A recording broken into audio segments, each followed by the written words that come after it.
Putin did call me a genius, and he said I'm the future of the Republican Party. So I'm not a friend of Putin. I don't know Putin. I've never met Putin. I respect Putin. He's a strong leader, I can tell you that. I have nothing to do with Putin. I've never spoken to him. I don't know anything about him other than he will respect me.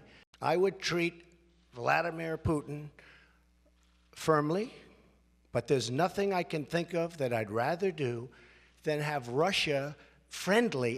I don't know the gentleman. I hope we have a fantastic relationship. That's possible, and it's also possible that we won't. I love our country. I have been Russia's worst nightmare. You know what? Putin's fine. He's fine. We're all fine. We're people. Will I be prepared? Totally prepared. I've been preparing for this stuff my whole life. In recent weeks, he's given a tongue-lashing to allies at the G7 summit and NATO, while at the same time embracing an old foe in North Korea. Tomorrow in Helsinki, U.S. President Donald Trump holds his first ever standalone meeting with another formidable world figure, Russia's Vladimir Putin. And the world will be watching to see if one of them emerges as the winner.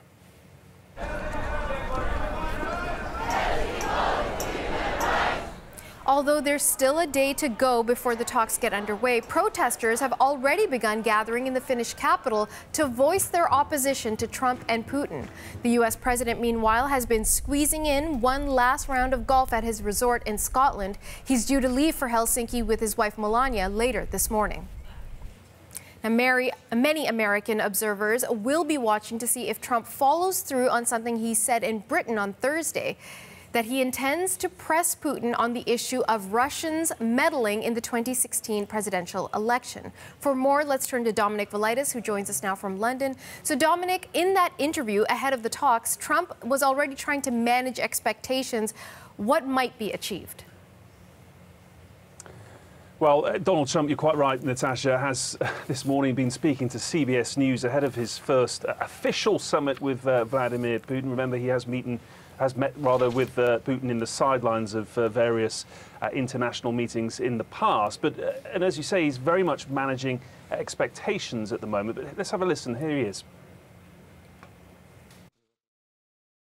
Having meetings with Russia, China, North Korea, I believe in it. Nothing bad's going to come out of it, and maybe some good will come out. But I go in with low expectations. I'm not going with high expectations. I can't tell you what's going to happen, but I can tell you what I'll be asking for, and we'll see if something comes of it.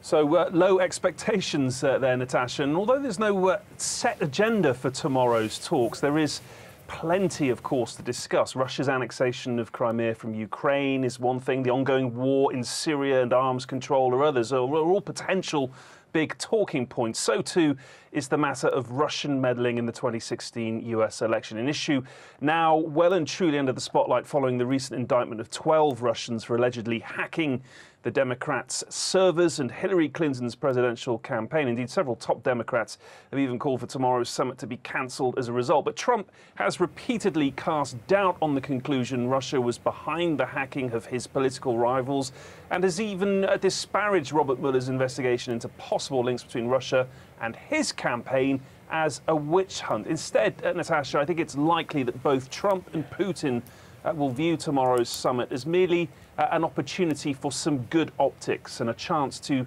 begin building relations after years of spiraling tensions between the two countries. Now, Finland has a long history of hosting historic meetings between two global powers. Ford and Brezhnev met there in 1975. They, along with 33 other nations, signed the Helsinki Accords, improving Cold War relations. In 1990, Bush met with Gorbachev in the Finnish capital. The Gulf War was looming, and both leaders agreed to sanctions against Iraq. And Clinton and Yeltsin held a two-day summit in Helsinki in 1997. They discussed the inclusion of former Soviet bloc nations in NATO. So what will Trump and Putin be looking to achieve from tomorrow's summit? Irvin Studin is the president of the Institute for 21st Century Questions and editor-in-chief and publisher of Global Brief magazine.